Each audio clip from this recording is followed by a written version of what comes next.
Hello and welcome back to the channel. This is another Steam Workshop episode bringing you the 5-inch gauge King Henry VIII. Now, the job I'm tackling here is making a new ashpan. Now, the locomotive has had a new boiler installed, and I do believe they have just installed the original ashpan, which is flat. Therefore not sitting flush with the bottom of the new foundation ring, which has got the slope style on it. So there's a flat portion and a slope portion, so want the ashpan to be nice up against the bottom of the foundation ring, so you're not going to get any hot spots due to air coming in at the sides of the fire. Now, all the metalwork was cut off camera. I basically did a bit of cardboard assisted design. It's the only way of CAD I really get a good grip of, and cut all of the pieces of metal out, formed the tunnel in the middle which needs to go over the rear axle, and just tacking this all together prior to a quick test install. So I know it works out of cardboard, just got to make sure it works out of steel. One part of the design which I end up changing is on this front portion that I'm just tacking on here, there's a lip which I assumed would hook over the middle axle. Unfortunately, there's not enough room to maneuver it into position, so I do off camera cut that piece off.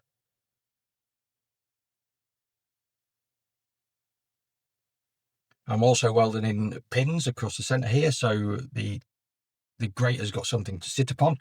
Now, the grate on this new iteration is a two-piece, so it can go in through the door instead of having to faff around underneath, trying to wangle a one-piece grate in, because there just isn't the clearance around the brake gear and all the pipe work.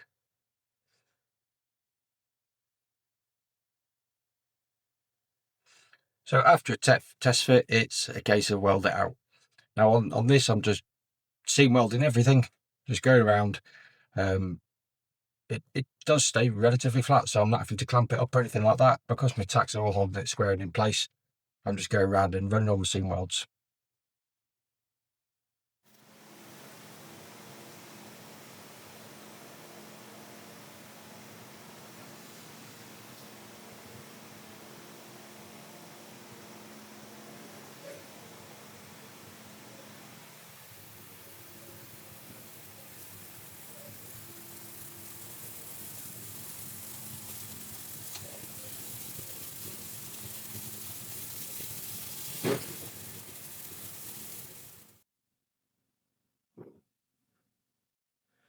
Okay, so once that's all welded together, I then cut doorways in the base of it, and I make my own hinges and everything. So I've added a tube through the middle, so that's where the pin is going to locate to secure the ashpan in place. I actually used two bolts threaded into through the frames to act as pins, and here I'm just homemade hinges. So I've just got some 10mm tube with quite a thick wall and some 6mm pins, and I just chop it all up, weld it all in, and it works a treat. Now, one thing I actually learned post this is just making sure I take care of all aspects of the ashpan, because one thing I didn't do was put any handles on the bottom so you couldn't open the doors. I had to come back and revisit that. Here I am just chopping the grate. Now, this grate material here, it's stainless steel, and it's all manufacturer welded. I do believe it's used in the food industry quite a lot, but we use it as our grate, and we have to buy a big sheet, which is really quite expensive, but we do make a lot of these grates, so it works out. Now here it is, installation time. So there's the two bolts threaded through the frames. I've trimmed the heads right down so they are well flush.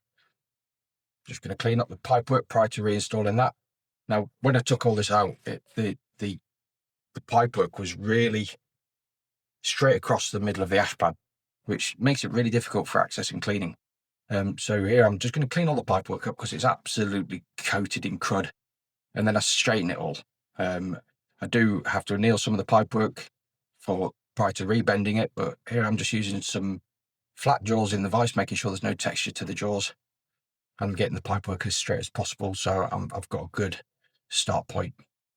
Just making sure I'm not crushing the pipe, so I'm just bending it straight, and I twist the pipe as I'm doing it, so I'm getting it from all sides really, and getting it as nice and straight. This is the technique that works for me. I'm sure other people will have different ways of doing it.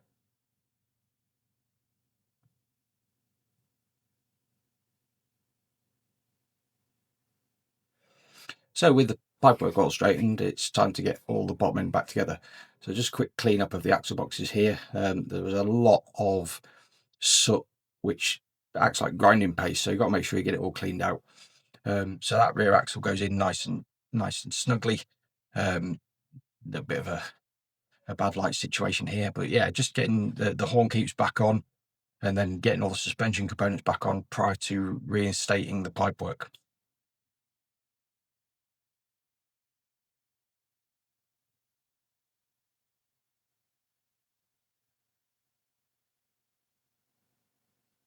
Now I'm just adding a little bit of Loctite to the bolts holding the horn keeps on, because when I was removing them, I didn't actually have to use any tools.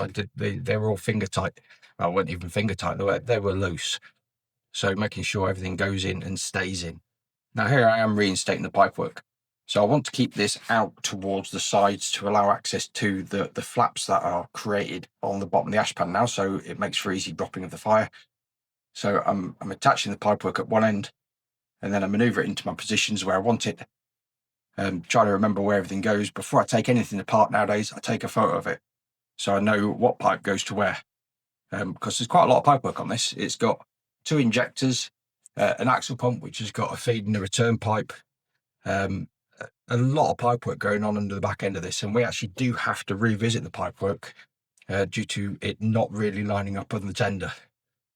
I think this engine's probably only had 1 fire in it since it's had its new boiler fitting, and that probably didn't go too well either, because I have had to adjust numerous flange facings on the back head and also on the steam dome. Yeah, it's a bit of a leaky put together job. I've had to do the gauge glass fittings, regulator fittings and things like that. So yeah, it's a little bit leaky, but we got it there. We got it through its hydraulic test. And then prior to steaming it, I couldn't even figure out how to get at the grate. So I decided, right, flip it up on end, take wheels out, take grate out and build a new one. So this is about a day's worth of work. So it is a lot of work, but with the right tools, it becomes quite easy. And then, funny enough, 2 days later, I end up having to make another ashpan. So John is working on a 5-inch gauge castle, and that had a similar steaming problem where there's not enough air getting underneath the fire because the ashpan was too small.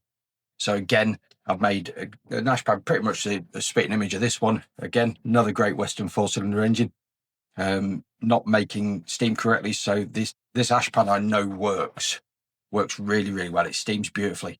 And copying the design of this, I made another one for the castle, and that one too works beautifully now as well. So that's the last few bits of pipework buttoned up on the back. It really is a minefield of pipework under this due to having so many water systems on it, but I've made sure I've got them pipes all the way out so I can clear the flaps on the bottom of the ashpan, and then when I come to put the brake gear back on, again, that clears also. But yeah, next step on this is to get it through its steam test. As always, thank you very much for watching. Please like, comment and subscribe, and I'll see you in the next video.